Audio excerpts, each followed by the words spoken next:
The beak.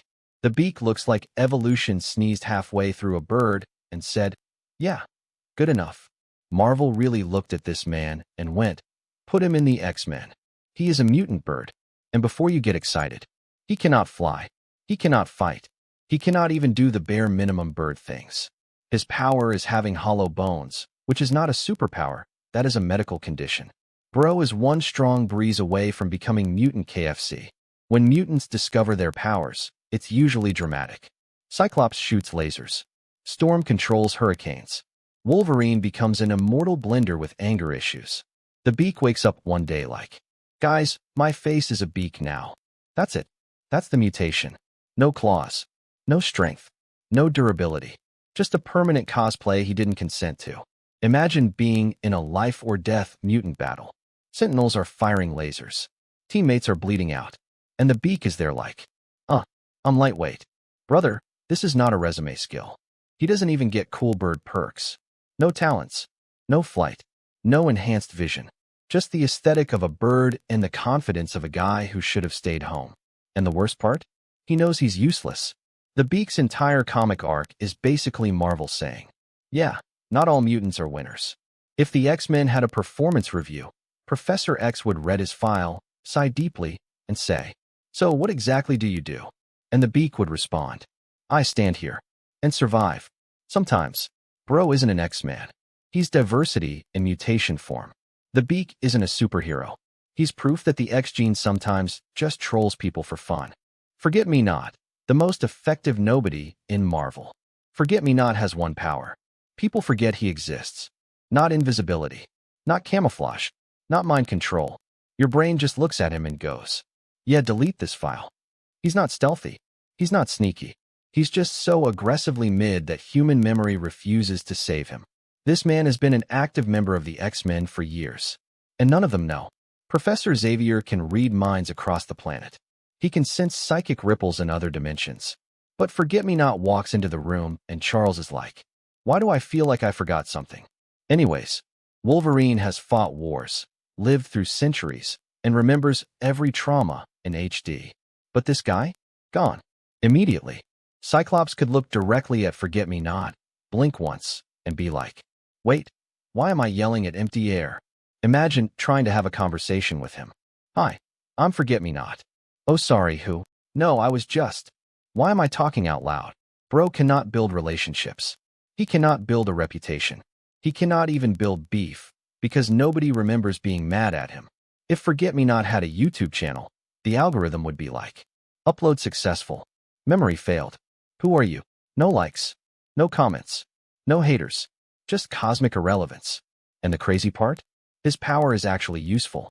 He's done missions, saved lives, handled threats, but nobody remembers. So he gets zero credit. This man could defeat Thanos solo, and the Avengers would still be like, weird, he just fell over. Forget-Me-Not isn't useless because he's weak.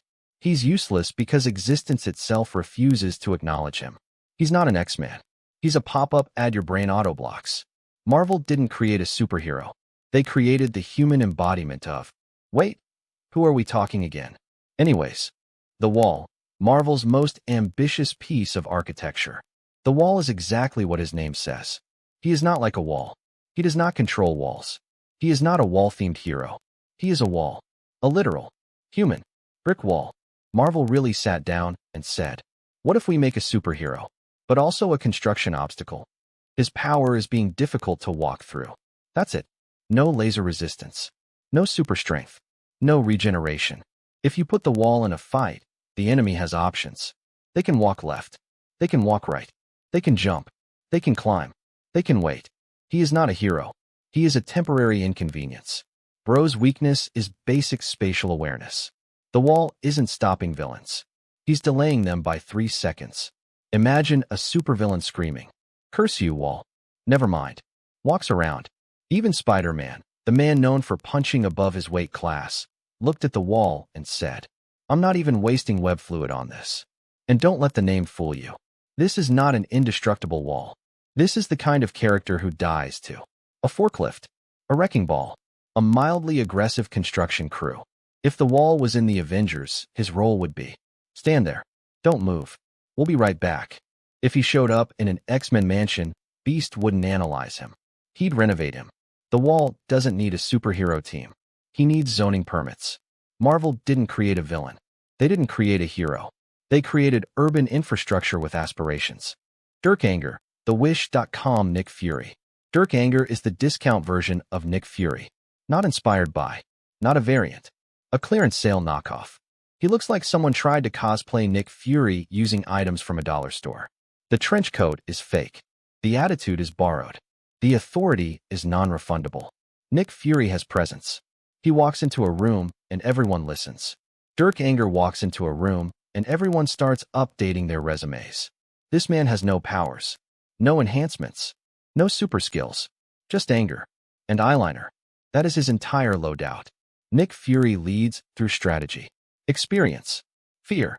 Dirk Anger leads through vibes, and the vibes are terrible. His leadership style is pure chaos. Nick Fury solves problems. Dirk Anger creates side quests. You ask him a question, and somehow 3 agents get fired. He is the type of boss who says, "We're a family here," then fires you for breathing too loudly. If Dirk Anger ran S.H.I.E.L.D., the Avengers would quit in a week. Not because of aliens. Not because of threats. Because of management. Iron Man would roast him once and get blacklisted. Captain America would try to reason with him and immediately regret it. Thor would leave after one meeting. Even Hawkeye would say, I'm not dealing with this guy. If Nick Fury is the chess master, Dirk Anger is the guy who flips the board and blames the pieces. He's not intimidating. He's not cool. He's just Nick Fury if you removed competence and added HR violations. Marvel didn't create a new character. They created a warning sign. Dirk Anger is proof that leadership is not about shouting louder. It's about not being this guy. Ice cream. Marvel's most delicious mistake. Ice cream is a man who can turn himself into ice cream. Yes, not ice, not snow, not cold energy. Dessert. Marvel really said, what if we give a man the power of a Baskin-Robbins? Imagine facing a supervillain. Lasers flying, buildings collapsing, and your heroic move is chocolate ripple. How do you win a fight when your biggest weakness is room temperature?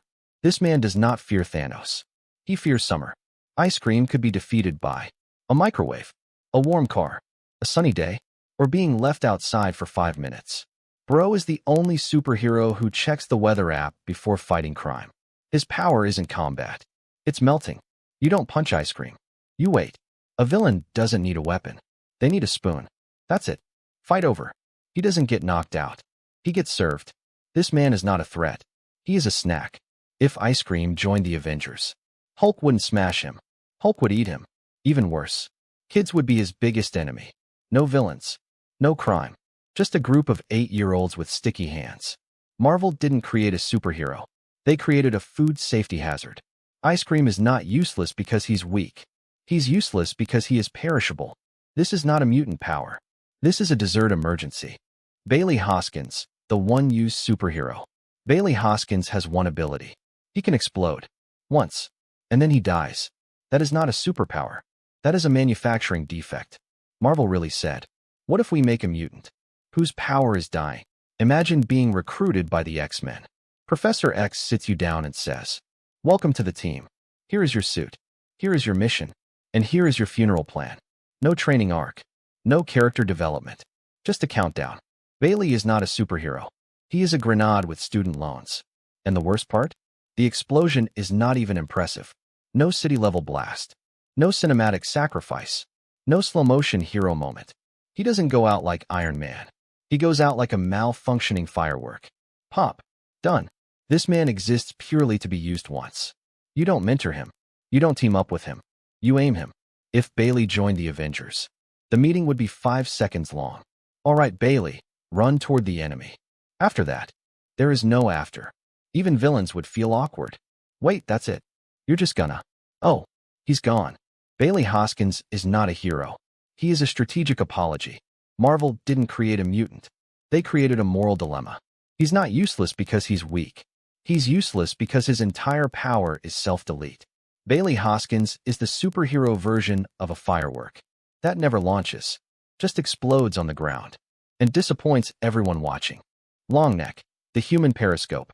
Longneck's power is that he has a long neck. That is it. No stretching. No elasticity. No control. Just a neck that refused to follow. Basic architectural rules. Marvel really said, what if we make a superhero? But only upgrade. One vertebra at a time. This man is basically a giraffe in human form. Minus the speed. Minus the strength. Minus the dignity. His best contribution to the X-Men is looking over fences and reporting back. Enemy spotted. Yeah, bro. So is Google Maps. Imagine being in danger and your teammate says, do not worry. I will look around the corner for you. That is not a power. That is spatial awareness. Longneck is not built for combat. He is built for theme park rides.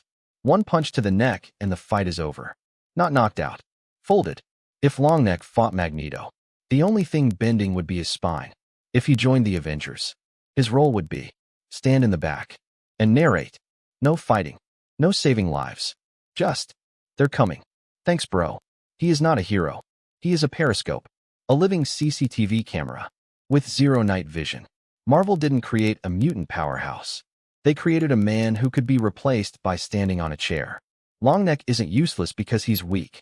He's useless because his power is being tall, but only in the neck. Jazz. Marvel's blue background extra. Jazz has one ability. One. And it's looking like a choking child.